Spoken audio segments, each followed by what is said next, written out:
आज हम सीधे उस मुद्दे पर आते हैं जिसने पूरे देश में तहलका मचा रखा है, नीट यूजी 2026 पेपर लीक। और खासकर राजस्थान के सीकर में जो एक पूरा नेटवर्क पकड़ा गया है, हम उसकी गहराइयों में जाएंगे। सीबीआई की आगे की जांच क्या कहती है, आइए इसे समझते हैं। अब इस पूरे एजुकेशनल स्कैम का स्केल समझने के लिए एक बड़ा अजीब सा सवाल उठता है।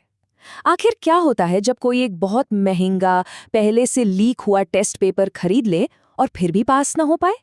सुनने में थोड़ा अजीब लग रहा होगा, पर यही इस केस की सबसे बड़ी और कड़वी सच्चाई है। तो आइए एक बहुत ही स्पेसिफिक केस पर नजर डालते हैं जो इस पूरे मामले को खुलकर सामने लाता है। ये कहानी है दिनेश बिवाल और उनके बेटे ऋषि की। ये अकेला केस अपने आप में काफी कुछ बयां कर देता है। पूरे 10 लाख रुपए! जरा सोचिए, जांच के मुताबिक दिनेश बिवाल ने मेडिकल एंट्रेंस एग्जाम से ठीक पहले अपने बेटे को एक लीक हुआ गेस्ट पेपर दिलवाने के लिए कथित तौर पर इतनी भारी भरकम रकम दी थी।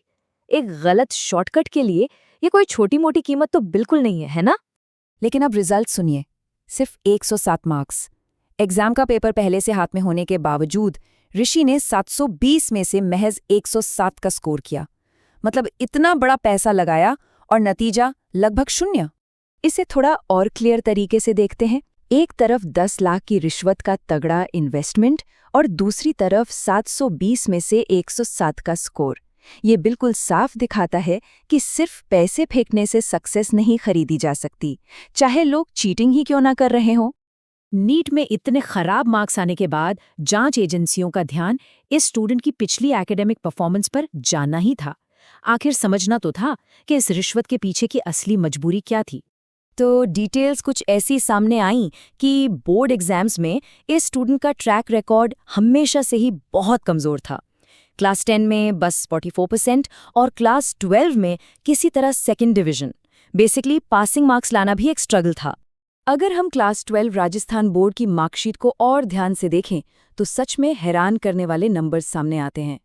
हिंदी में 32, इंग्लिश और फिजिक्स में 51, केमिस्ट्री में 58 और बायोलॉजी में 62।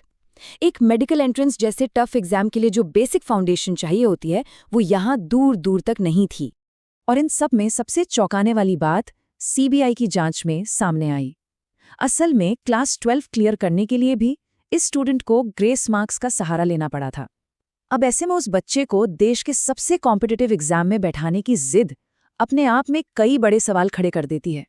खैर, इस एक नाकामयाब कोशिश से थोड़ा आगे बढ़ते हैं। आखिर सीकर का ये पूरा अंडरग्राउंड चीटिंग नेटवर्क ऑपरेट कैसे करता था?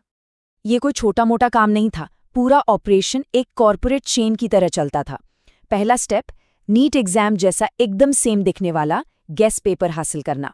दूसरा स्टेप, इन पेपर्स को कोचिंग हब्स तक पहुंचाना।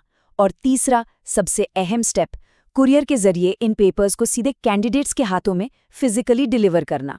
इन्वेस्टिगेटर्स को यहाँ एक और बड़ा सुराग मिला। पता चला कि सीकर में एक खास फ्लैट था जो इस पूरे रैकेट का नर्व सेंटर बना हुआ था।